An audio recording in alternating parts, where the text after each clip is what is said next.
Do either of you collect old home computers and the games for those? If so, which ones? I collect for Amiga, Spectrum, and Amstrad. Hey, you must be from overseas. I'm a huge Apple II fan, Apple IIe specifically, and I do get games.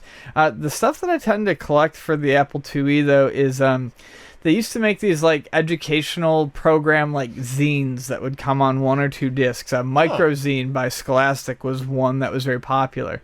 The thing about these is even though they were educational, they had really, really fun games on them. Some were like Choose Your Own Adventure with RPG-type battles. Were these free? They came to your school and you'd play them in the computer lab. Some would be basic primers, for basic, but very cool stuff. So I love a lot of the educational software for the Apple IIe. That's kind of what I focus on. Other than that, I don't have the time to pick up computer collecting as another hobby. I stick specifically to a couple educational zines. I'm glad I got into it before it's gotten hot the past year or two, because I grew up with a IBM PC compatible, which I still have to buy. I want to buy the exact PC I had. My dad junked it. I have the monitor right there that we have. That's a freaking fantastic man-in-a-box monitor because you can hook AV into it.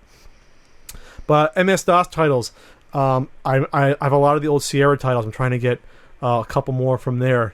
Not to complete a collection, I just want a couple of ones. I have a lot of the old Ultimas that I've picked up here and there.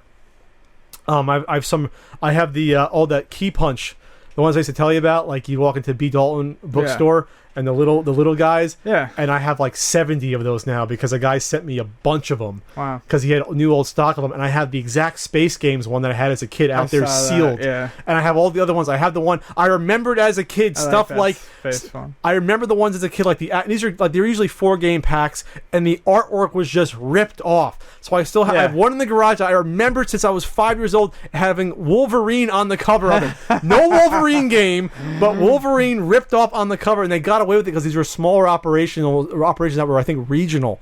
So I collect those, and I wish I had display for that because I remember how just thrilled I was as a kid going into like Walden Books or B. Dalton at Woodbridge Center and having that computer section like in the middle of the store. You could sit down, the computer and the Key Punch software on the little pegs right there, and you could try software. I remember an incredible Hulk game from the mid to late 80s there that we saw and things like that. It's just that's why I always loved PCs back then, because you're just thrilled with just the experience. The experience of, I guess, you learn how to use a computer at the same time playing the games. On a console, you obviously didn't get that, so that's what made it fun.